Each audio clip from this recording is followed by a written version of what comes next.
Ever find yourself waiting endlessly at a big box pharmacy, feeling like just another number? At Tablet Pharmacy, they provide the personalized service you deserve. They offer free delivery and blister packaging options to make managing your medications easier than ever. Check their competitive prices online at tabletpharmacy.ca. Peter and Dave, they're on the mic's alright. Join the ride, it's gonna feel just right. Welcome back to the Pulse Community Podcast.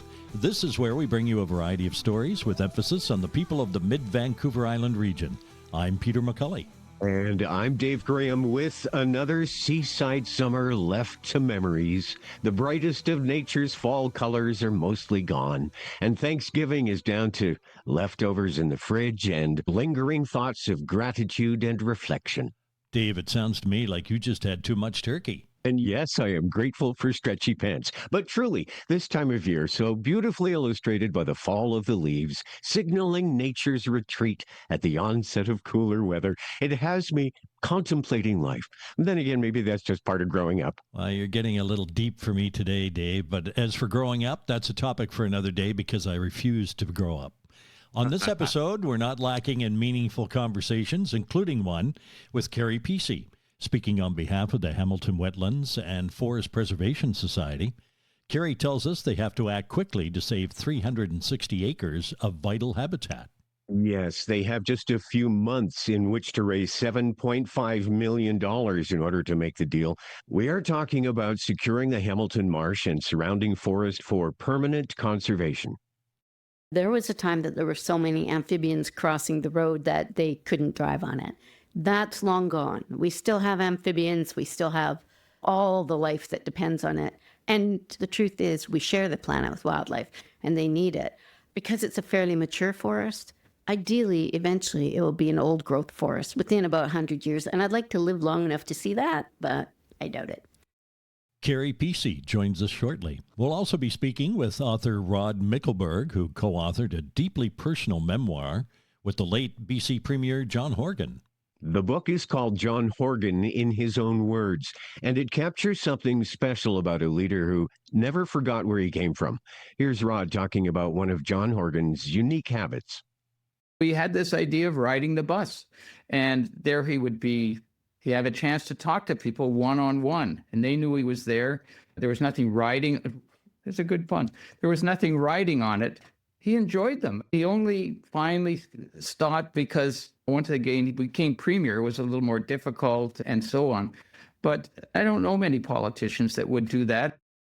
More with Rod Mickleburgh later in the podcast. But first, Dave, we have some exciting news to share about new podcasts joining the Pulse Community family.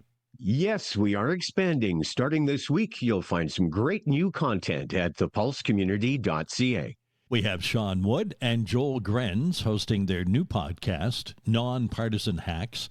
Sean and Joel are Parksville City Councillors, and their podcast will take you behind the scenes of how government really works, without the spin, the shouting, or the partisanship. On this week's edition, they'll be chatting with Thomas Bevan, who is the CEO of the Island Rail Corridor Foundation. I appreciate them using the word hacks in the title. That's a kind of self-awareness we could maybe use a little more of in government. Peter, did you not spend some time serving in municipal politics? Well, indeed I did. What about you, Dave? Ever consider running? Oh, no. I'm thin-skinned, disorganized, and my idea of setting a budget involves more hope than math, so no, I'll take a pass. Another addition to the Pulse Community is our Radio Archaeology series, where we dip deep into radio history and pull out some classics. Our first episode is from the original Gunsmoke radio series, starring William Conrad as Matt Dillon, United States Marshal. Sandra here from the Aerosmith Community Recreation Association, ACRA for short. The 56th annual Coombs Candy Walk will take place at the Coombs Fairgrounds on Friday, October 31st from 6 to 8 p.m. This year's theme is Midnight at the Library. Come trick or treat through child-friendly storybook-themed rooms. Try out the old-fashioned cakewalk. Admire the pumpkins. Take your picture in the photo booth. Grab a snack at the concession and stay for the fireworks at 8 p.m. There will also be a haunted barn for those looking for something a little spookier. Admission is by donation. This event is only made possible through the incredible effort of community volunteers with support from ACRA, Aerosmith Agricultural Association, the RDN, and other local businesses. For more information or to sign up to volunteer, check out aerosmithrecreation.ca. I hope to see you at the annual Coombs Candy Walk on October 31st. There's exciting news for book lovers. Fireside Books in Parksville now has a second location in Port Alberni, the Bookworm. Used books are just $5 each, and be sure to ask about their volume discounts. The Bookworm on the corner of Redford and Anderson opens 7 days a week from 10 to 5. Fireside Books at 464 Island Highway East in Parksville is a book dragon's dream come true. Browse their extensive collection weekdays from 9 to 6 and weekends 10 to 5. Both locations make growing your personal library easier than ever. New books, used books, activity books, puzzle books, and much more. Order online at firesidebooks.ca, and your books will be waiting when you arrive. Ask about returning books for a book credit. Fireside Books and the Bookworm. 2 locations, one amazing adventure in browsing. Ian Lindsay of Lindsay and Associates has played an active role in the local community since 1979. He has been with RE/MAX, Vancouver Island's most advanced real estate business network, since 1996, marketing and selling residential, rural, strata, recreational, investment, and project development real estate. Ian has received several awards recognizing his exceptional community commitment locally, as well as awards for outstanding performance and achievement from both RE/MAX International and the Vancouver Island Real Estate Board. You'll find true real estate professionals at ianlindsay.ca. Good afternoon. Hey, Jason, it's Peter McCully calling from the Pulse Community Podcast. Hey, Peter, I was just reading your email. I was just in the middle of replying back to you, my friend. Thanks, firstly, for entering the contest and listening to the podcast. I wanted to let you know that you're one of the 2 lucky names that we pulled from Dave's hat, actually, is what we do. We put them all in Dave's hat. Dave's already got my new favorite hat. Hopefully it's not like a Yankees hat, is it? No, I think it's a Blue Jays hat, actually. Oh, perfect. That's amazing. It's funny because me and my buddy were talking about 5440 not too long ago. We've done a couple of shows, some different concerts here. In fact, we're actually heading back to Nanaimo from seeing Hailstorm last night in Fairland Apocalyptica. So now all of a sudden another concert coming up. That's awesome. So what we've got for you is the new album, Porto. You probably heard a few selections from it on the podcast.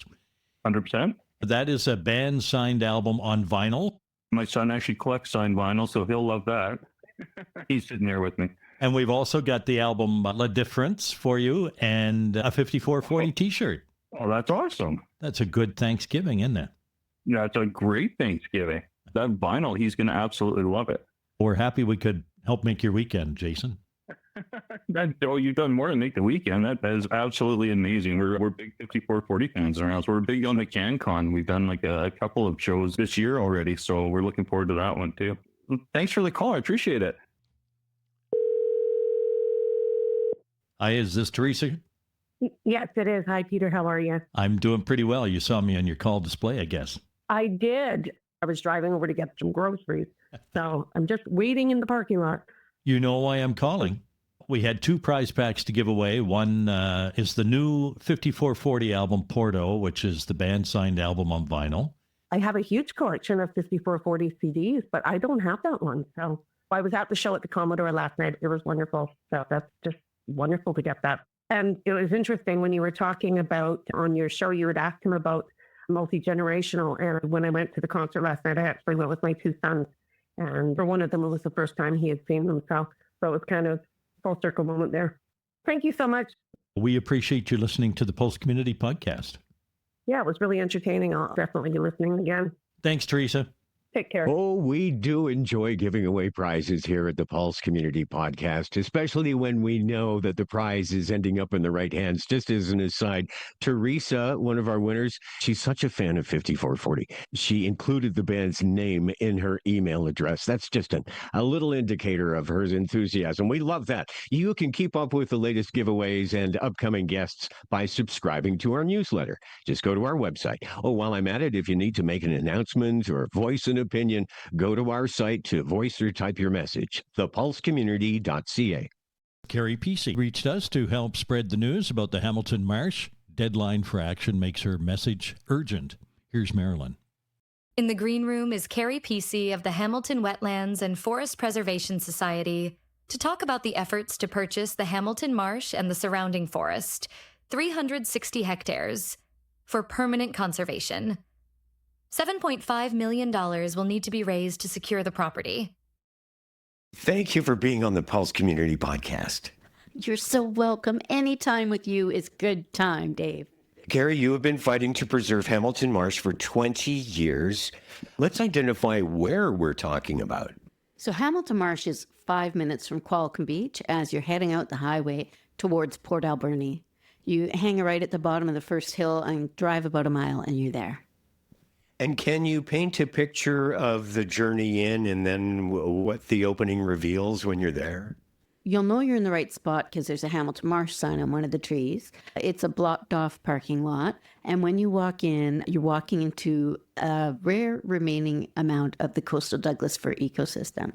So the trails are shaded. The plant life is great. And it just feels really different on a hot day. And when you get to the very end, it opens up where the dock is. And it's like a huge football field. And right now it looks like a grassy one because it's the end of a drought.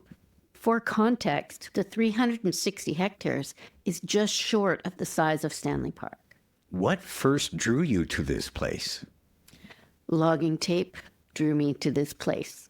I say that because where I live, our neighborhood had been freshly logged, and I saw the ribbons go up on the trees out there, and I thought to myself, that doesn't seem right. And I started asking questions. I learned so much. It was the beginning of the end of my ignorance about how that we are interdependent on the planet and ecosystems. We need each other. I learned that with Hamilton Marsh. So a deal has been reached. Can you talk a little bit about the nature of that deal and the goal that has brought us talking together today? 20 years ago, when we started to raise awareness about Hamilton Marsh, there was a deal that was struck for about, I think, in 2009, and that was for a wetland and a buffer. A few years ago, we caught wind that there were conversations going on, and there's a cone of silence. So you never know what's really happening. At that point, we started making the noise that if we educated the public and said, if there's a deal struck and it's for a wetland and a buffer, we want you to know why that would be inadequate, and we want to raise the will to preserve the entire 360 hectares. And that's because the forest and the wetland are interdependent on each other. Beyond the actual wetland are other vernal pools that are critical to habitat. So fast forward to about a month ago when the RDN reached out and said, we think we have a deal for 360 hectares. And I went, are you kidding me? So it's very thrilling. It takes a lot of will to put that kind of deal together. It's a real short window of time to raise $7.5 million. Late January, the funds all have to be in place. And if we don't reach that goal, the deal falls apart. Okay. Do we have some funding partners? The RDN is, I would say, the people in charge of all the funding and negotiations. We look to be a funding partner along with Nanaimo Area Land Trust and Mount Arrowsmith Biosphere Region. That was the plan. But what we found was our best skill is in the storytelling. And so we will now channel the funds to NALT, and NALT will do what it does best and leverage the donations. And Mabry also, along with the RDN, they're looking at, I think, the bigger funders, like Habitat Conservation Trust Fund, and so on and so forth. One of the things I've been able to do through the years is network. And I know so many people, and one of them is Ducks Unlimited. They have a banquet coming up on the 8th, and we'll be featured there. Everything's changed since Trump took over. Normally, you would have a certain level of funding up from the States for every $1 given. So that's fallen apart, but that doesn't mean the Ducks aren't still on it. It's all one day at a time. I think with the tiny window and the large amount of money, there's never been more pressure, and in my little heart, even more pressure. But I tend to believe where there's a will, there's a way. And I also believe that Oceanside has lots of people who have lots of money. I think it's on us to leave a legacy that makes a difference, and that would be preserving Hamilton Marsh. Can we bring this into more of a practical reality for folks who may not be familiar with this place, may be unfamiliar with the good things that such a place does for the environment and ultimately for us, the role that it plays in our lives? Can you bring that home a little more closely? The wetland itself at 36 hectares is sizable. It's little Hamilton Marsh. The big Hamilton Marsh was at Pheasant Glen Golf Course. This marsh has a large amount of a peat bog in it, and that is the most effective carbon sequestration that exists as far as ecosystems go. When we look at life, we take the birds for granted, but they all need places to migrate through and to nest in. It's the same with all the wildlife. Our website's quite comprehensive for what's been noted there. The thing about being in the forest, it's good for mind, body, and soul. It is the best place to unwind, so it's really good for the humans. But the other thing is, it is the largest body of water in the French Creek watershed on which thousands rely. Wetlands don't just sequester water, they filter water. And they hold water in times of drought, and they hold water when it's flooding. And they're just magic. They've been referred to as the lungs of the earth. How would you describe your relationship to this place? Every time I get asked a question like that, my eyes fill up with tears and I go quiet for a minute. I feel that when I discovered Hamilton Marsh and started asking questions about all the values, there isn't a single reason not to preserve the whole thing. I've been told a lot of things through the years. One is, we can't possibly afford it all. And the other one is, don't be married to the outcome, to preserve my sanity and all. I'm incapable of that. This deal has to come through. I don't have another 20 years in me to keep up the fight, but I don't think that I will rest eternally until the whole 360 hectares have been preserved. You and I have crossed paths a time or two over the years. Yep. And as I've grown to know you a little bit more and this place a little bit better, I've come to realize that, my goodness, could there have been a better person than you doing what you're doing right now? My attachment is visceral. It is complete. It is unshakable. And I didn't imagine it would be 20 years that we could get this close to a goal. And it has to happen. It just does. How has the conservation movement and public awareness around wetlands evolved over the past 20 years of your advocacy? Are people more receptive now? I ask hopefully. I feel like the world is divided into two groups of people, those that get it and those that don't. It's just like whenever they make a decision, the environment is at the bottom of the equation. It's all about jobs or about housing and all these things. I know many people who get it and who are on side and know that we need to preserve specifically that wetland, but we need to preserve more wild areas. So it's hard to say, but I've never had someone be there who didn't love it. The Friends of French Creek Conservation Society supported your efforts for years before you formed your own society. What was the trigger for that? There was a group of us who got together and we decided that as long as you're thinking Friends of French Creek, as far as the title goes, you're not thinking Hamilton Marsh. They are all about the French Creek watershed, and Hamilton Marsh is the largest body of water within the French Creek watershed. It was a wonderful partnership, and they handled all of the society business that comes with it. So just for under 3 years, we've been our own entity, but that has really helped to raise awareness. There's more about Hamilton Marsh that people know. It wasn't like a moody divorce or anything. We still love each other. And you know what? All the stewardship groups, whether it's Aerosmith Naturalists, Friends of French Creek, Mabry, I could go on. They're all connected and united in the cause. We're never alone. Qualicum First Nations, we had Chief Rakalma come out, and they support the concept of saving the entire 360 hectares. Actually, I can't think of anyone who doesn't support it, but that support still requires money, and that's what we need. Dare we talk a little bit about the future, maybe even 10, 20 years down the road from where we are now, and what this place might be like and the experiences people will have then, and what kind of wildlife will be there? That's a loaded question, isn't it? Huge question. Interestingly, we're collecting stories from people who have known Hamilton Marsh for longer than we have. And there was a time that there were so many amphibians crossing the road that they couldn't drive on it. That's long gone. We still have amphibians. We still have all the life that depends on it. And I have to say, a lot of times we're always worried about people and having parks, but the truth is we share the planet with wildlife and they need it. Because it's a fairly mature forest, ideally, eventually, it will be an old growth forest within about 100 years. And I'd like to live long enough to see that, but I doubt it. I just think keep on preserving it. Did you want to speak at all in terms of what the future could bring or might better use in terms of educating, using for recreation, research, any other roles that the marsh might play?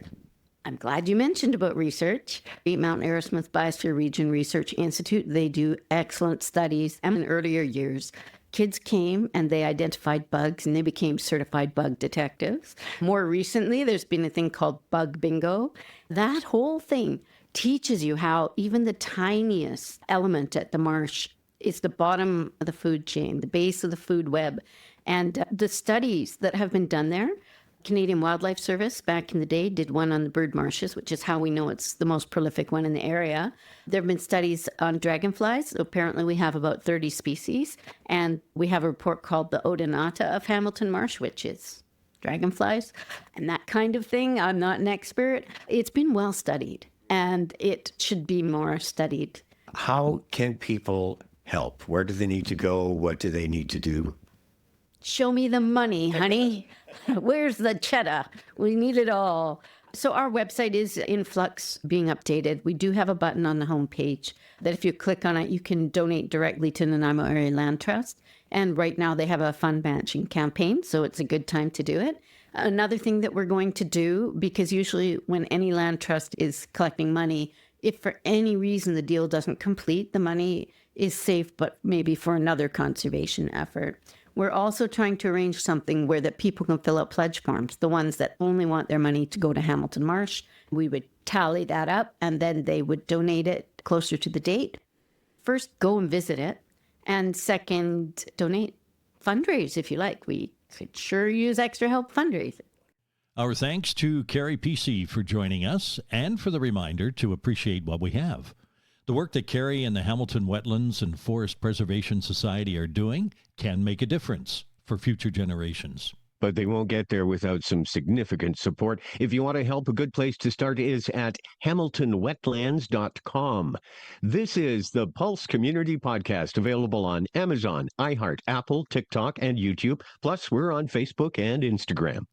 Stay tuned. Coming to a future Pulse podcast, the one and only Roy Henry Vickers. To say he is an artist doesn't quite do justice. He was made a member of the Order of Canada for his outstanding achievements, dedication to the community, and service to the nation. Oh, we could spend the next few minutes talking about that man's accomplishments. Suffice it to say, Roy Henry Vickers will be on an upcoming episode to talk about his new coloring book. It contains some of his most famous images, and the book is designed to be suitable for colorists of all ages. Also slated to appear soon on the Pulse Community Podcast, Paul Nicklin of Nanoose Bay, co-founder of SeaLegacy.org. Paul will be here to chat about his photography, the state of the environment, and a new book he will be publishing that you can be a part of. Hi, Peter and Dave, and hello to everyone tuning in to The Pulse. I'm Charlene Smith, the Executive Director of the Parksville Qualicum Community Foundation, and I'm here with a reminder that the Fall 2025 Neighborhood Small Grants are now open from September 15th until October 31st.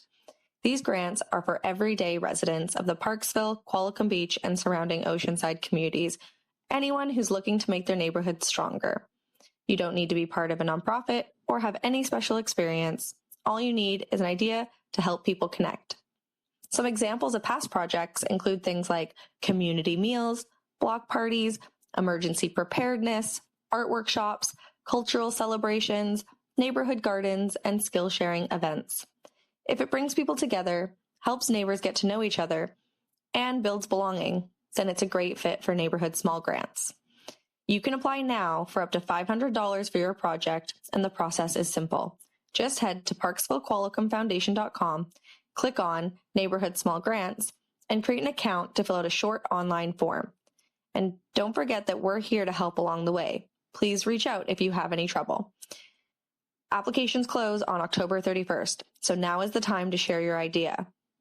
We can't wait to see the creative community building projects that our Oceanside community members come forward with this fall. Thanks again to The Pulse for helping us spread the word. The Pulse Community Podcast is brought to you in part by Windsor Plywood in French Creek, specializing in hard-to-source interior and exterior home finishing products, including flooring, doors, and moldings, and exterior project materials such as yellow cedar. Windsor Plywood French Creek carries high-quality, responsibly sourced products and are committed to providing outstanding value and personalized, one-on-one service to all of our customers, homeowners, do-it-yourselfers, renovators, builders, designers, craftsmen, and contractors. Regardless of the type or size of your project, Windsor can help you bring your vision to life from start to finish. Let Windsor Plywood in French Creek help you with your renovation, new build, or building project. Visit them online or call 752-3122. Ever find yourself waiting endlessly at a big box pharmacy, feeling like just another number? There's a better way. At Tablet Pharmacy, they provide the personalized service you deserve. Check their competitive prices online at tabletpharmacy.ca before you even leave home. They offer free delivery and blister packaging options to make managing your medications easier than ever. With convenient locations in Parksville, Qualicum Beach, and now open in Nanaimo near the Brick, Tablet Pharmacy has been serving Vancouver Island since 2019. Stop being just a prescription number. Experience the Tablet Pharmacy difference today. Visit them online and check their prices at tabletpharmacy.ca. So, Peter, we promised meaningful conversations, and this next one with Rod Mickleburgh about his new book on John Horgan is no exception. John passed away this summer, and this memoir is a remarkably candid account of a politician who understood that leadership isn't about being above people, it's about being among them. Here's Marilyn. In the green room is Rod Mickleburgh, co-author of John Horgan in His Own Words. This deeply candid memoir captures the late BC Premier's remarkable journey from troubled teenager to beloved leader, revealing the man behind the politics through intimate final interviews. Thanks for making time for us on the podcast today, Rod. I'm glad to be here. I just finished reading the John Horgan book that you co-authored. How did you become the one who sat down with John Horgan to capture his story? Did you have a long history together? No, but we had a bit of a history together. We knew each other. I was good friends with his chief of staff, Jeff Meigs. Way before politics, we were at university together, and we've just maintained a friendship over the years. When I did a history of the BC labor movement, BC unions, John Horgan spoke at the launch. I don't know whether he really read the book, but he was good at pretending he read it. He was great, and he loved the crowd. He loved all these people there that were glad to see him, and we just liked each other, right? How do you not like him? So he knew about me. He'd sometimes come to a BC Federation of Labor convention. I'd say hi, he'd say hi, that kind of thing. So when it was suggested to Horgan by a literary agent, John Pierce, whether he was interested in the book, John didn't know, but it started with a series of interviews at Royal Roads University. And they set up the facilities, they filmed them. I came over as the journalist that was chosen, plus I didn't have a day job, being long retired. We did 2 full days of pretty substantial interviews on the big issues of his time as premier. And I acted as a journalist. I wasn't a co-author or anything at that point. I pushed him on the issue. John, are you sure that's right? My research shows that that wasn't exactly right. You know, that kind of thing. I was a journalist in those. And over 2 days, we did sightsee all the big issues. And they went pretty well, I have to say. He was candid. He was relaxed. He wanted to talk about them. But it was very unclear what was going to happen to those interviews. There was a sense that they'd be there for future historians, but that hadn't really been finalized. And then he did a podcast, a rival podcast, Hotel Pacifico, in which he was really good. He was refreshing. He was himself. And we looked at the transcript of that, and we used a lot of that to approach Harbor Publishing, Douglas and McIntyre. Hey, interested in the book? We think John Horgan can do a book. And the answer was yes. And so I just continued on. Once that happened, we needed to fill in all the blanks. We had him on all the good issues, the substantive issues during his time as premier, but we didn't have his early life, his early years in politics, his time in Germany. There was a lot to cover.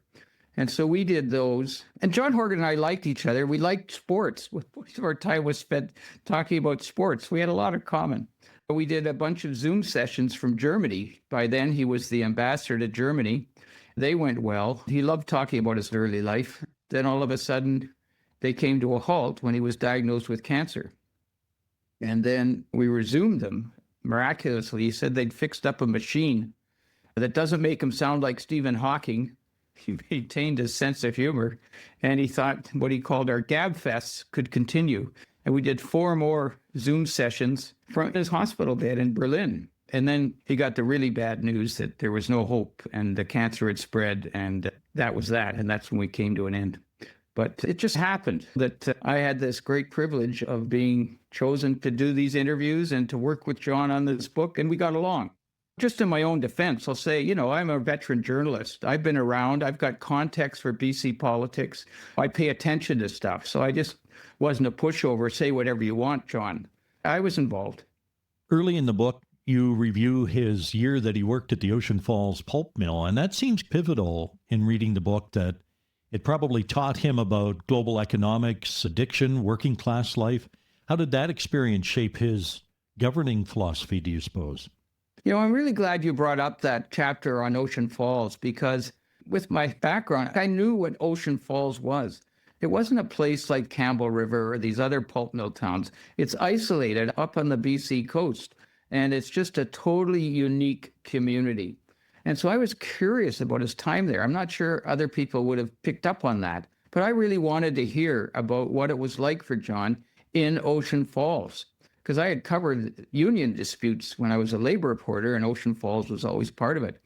He spent a year there earning money for his university tuition, and that was a real experience. He's a totally working class, relating to people. He's on his own. He's young, and I think it did shape him. He got to see people up close. It wasn't easy for him. He worked hard, and he saw bad things. It wasn't a perfect community. There was a lot of drugs. There was a lot of gambling. He saw guys just gamble their paychecks, and he said, he used to play poker. That's not for me anymore. It gave him a dose of reality that he took with him. And I really liked that chapter. I really wanted him to talk about that. The other thing it did is, one of those incredible coincidences is that his whole life changed because of him being at Ocean Falls and deciding what university to go to. And it's a long story. I'm not going to give it all away. But without him being in Ocean Falls, and a particular thing happened to him when he was considering where to go to university, his whole life would have been different, because he ended up at Trent University in Peterborough, of all places. On his first day at Trent University, he met Ellie, his wife, who became his soulmate for 45 years. So these things that would happen, and without Ocean Falls, that would not have happened. BC has 2 pulp mill premiers. Who are they? Are you asking? I'll give you the answer. It's John Horgan and Dan Miller, who was premier briefly, and of course spent a lot of time working in the Prince Rupert Pulp Mill. John Horgan was the only premier I've ever heard of who rode the public bus from Victoria to Sooke to meet his constituents. He even put his advertising schedule in the paper, and you wrote about that. And you talk about him meeting everyone from a young soldier heading to Afghanistan to farmers coming in from the fields. What did that approach tell you as you're writing the book about his political philosophy? I think it says a lot. And he also has a joke. He said the winding road was so bad he had to take gravel for the whole trip, because he'd be standing up and just, whoa, around another corner. And he was very proud that when they were government, they could fix the Sooke Road. Anyway, it showed his approach to people. He was open to people. He wanted to hear from people. He tried town hall meetings. He thought that would be a big thing, but it was the same old people standing up on the same old issues, droning on, and he was just tired, and there was no real interchange. So he had this idea of riding the bus, and there he would be. He had a chance to talk to people one-on-one, and they knew he was there. There was nothing riding. It's a good pun. There was nothing riding on it. He enjoyed them. He only finally stopped because once again he became premier. It was a little more difficult and so on. But I don't know many politicians that would do that. And there you are. There's no aides around. You're right. You're there with the people on the bus for the long ride to Sooke. And as you mentioned, he just happened to meet this young fellow who was about to head to Afghanistan, and really had a long, serious talk with him. And that broadens your experience as a politician. You meet everyone that's on the bus, and you don't meet the businessman on the bus. You meet the ordinary folks that are taking the bus. And he loved his constituents. Like, he loved his riding. He was frustrated being in opposition for so long because he couldn't do more for the constituency, because you know the way it works. The government does stuff for their own ridings where they have the local MLAs, and Sooke was getting not much because their MLA was an NDPer, and he felt badly about that. Speaking of politics, John credits Andrew Weaver and the Green Partnership as essential to his government's achievements. And what do you suppose that suggests about the potential for collaborative politics in this very polarized era? It's interesting. One thing about the book is that, in an odd way, things have changed so much, and things are even more deeply polarized than they used to be, in the anger and the rage and people not listening and pontificating. That has really escalated. That hadn't really taken off when John stepped down as premier. So in a sense, the book looks back to a different era. You're talking about different eras, maybe only 3 or 4 years ago, but the speed of change is escalating. He believed in collaborative government. He liked working with the Greens until it fell apart at the end. And with the premiers, he was for a long time the only NDP premier with all these conservatives and so on. But they were working on serious issues during COVID and wanting the government to fund more on healthcare. He got along with Doug Ford. He got along with Scott Moe. He got along with Jason Kenney because he thought you look for areas of agreement. You don't just pound the table and say it has to be this way, and here's what I think. Good government is looking for agreement among people who may disagree. They had a great opportunity to do stuff, but it did fall apart right at the end when Andrew Weaver left, because he really bonded with Andrew Weaver, a couple of bros. I think he was nostalgic about those years when there was a minority government because of that collaborative nature and working with people you don't agree with on everything and to find a way forward. And he thought that was good. I guess I've been negative about this couldn't happen anymore, but maybe we've got that. I don't know a lot about Manitoba, but Wob Canoe seems to be doing that in Manitoba, still popular with all these tough issues. But that was something John did believe in. It wasn't my way or the doorway. In reading the book, I think you've done a great job of capturing who the man was. John was remarkably candid about losing his temper, yelling at Adrian Dix during COVID. He blew up over Site C with Andrew Weaver. How do you suppose he balanced being what he called the happy warrior with those moments of frustration? Those are great stories when he lost his temper, but one of his points in actually being candid about those were the only 2 times I really lost my temper and really shouted at people. In his view, this was a good thing. This showed what a happy warrior is. Only twice. But he did lose his temper. Not all of the times he lost his temper are in the book, right? You'd hear things about sometimes behind the scenes, he could lose his temper.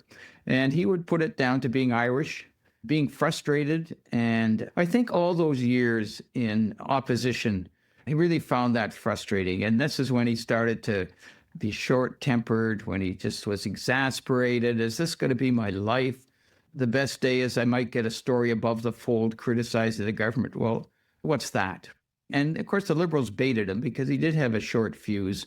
And we all remember the famous radio debate during the 2017 political election when Christy Clark baited him successfully. And Horgan blew up and really used some unfortunate terminology during the debate. That was a really low point in that campaign.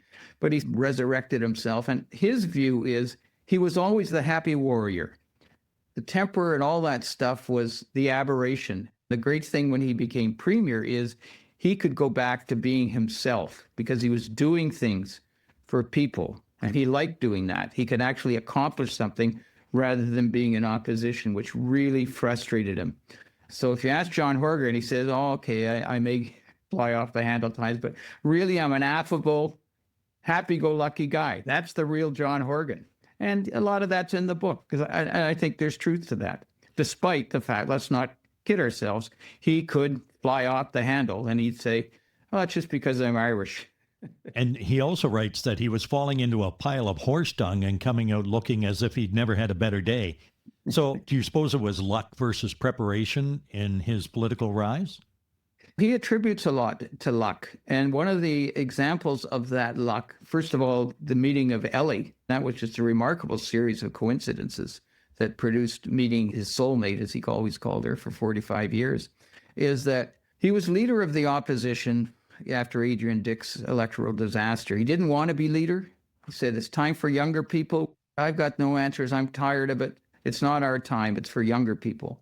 He really had to be pressured. And it wasn't an act. He didn't want to run. And he really had to be convinced to do it. So then he took over and he floundered. He didn't feel he was going anywhere. He didn't have a lot of confidence in himself, which is odd when you think of the confident person when we think of John Horgan. But internally, he wasn't feeling that. He was ready to step down if somebody thought they could do better.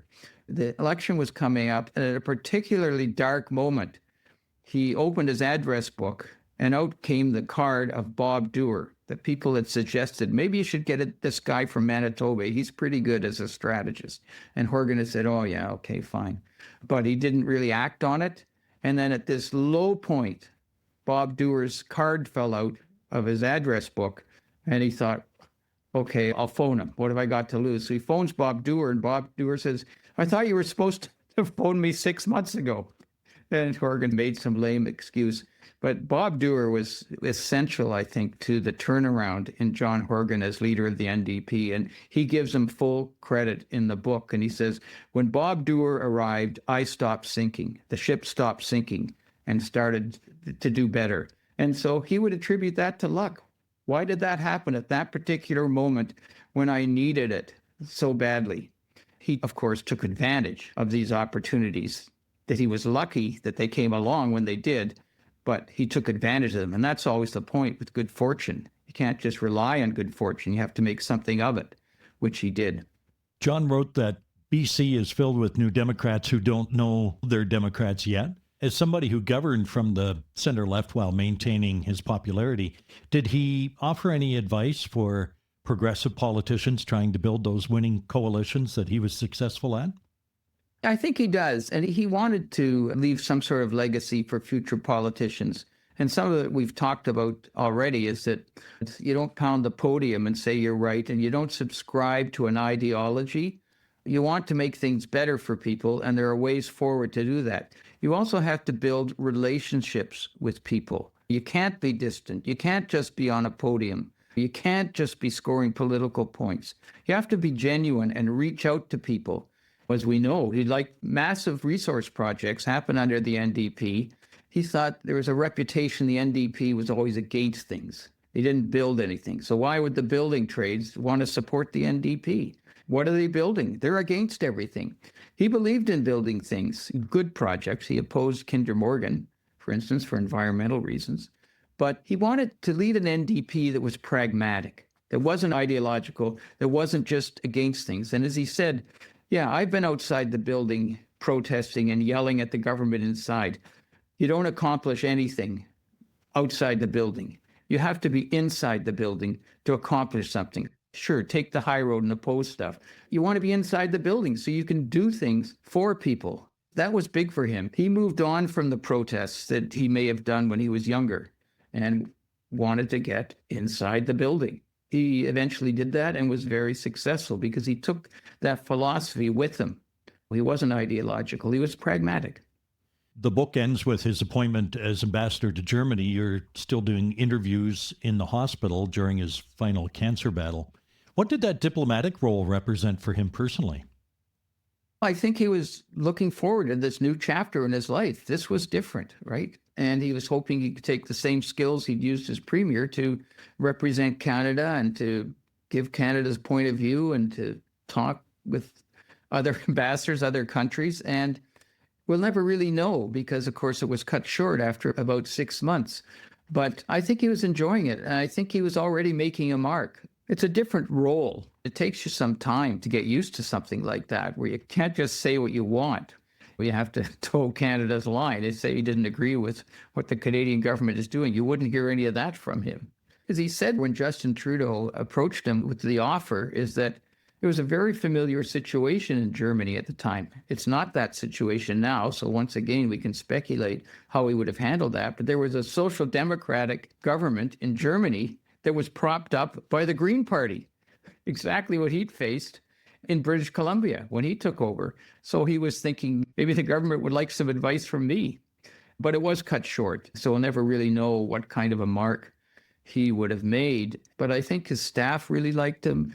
The other ambassadors were starting to get to know him because he's humorous and he's engaging. He'd already made some solid friendships with the Finnish ambassador because they love sports. That kind of thing. He would have been a personable, hands-on ambassador without forgetting what his job was. A big personality was John Horgan. It was a lot of fun doing this book with John. I feel so blessed that I had a chance to get to know him so well, and we liked each other. It was, some of it was like just sitting in a bar, just talking. And sometimes the finished product, it had to be toned down a bit because he just would get carried away. And I never had a chance, of course, to go to him and say, do you really want this in the book? Isn't this a little too tough? Or your language is a little unparliamentary, or that kind of thing. He may have stuck with it, who knows? But it was difficult making those decisions. But he was a genuine article, and people sensed that. And we all know the number of people would say, I don't like the NDP, but I like John Horgan, because they sensed he was genuine, not just your ordinary politician. I think you've done a great job of capturing the man on pages. Thank you, Peter, and thank John Horgan. We were lucky to have him. Our thanks to Rod Mickleburgh for sharing those stories about John Horgan. Now, there was a man who never forgot what it was like to struggle to be on the outside. As we learn from the book, the best leaders benefit from a perspective earned through adversity. Before we go, we have some news about our Skookum Kid Stories. To accompany our growing library of stories about the Mellow Submarine and Gracie the Eskimo Dog, we now feature coloring pages.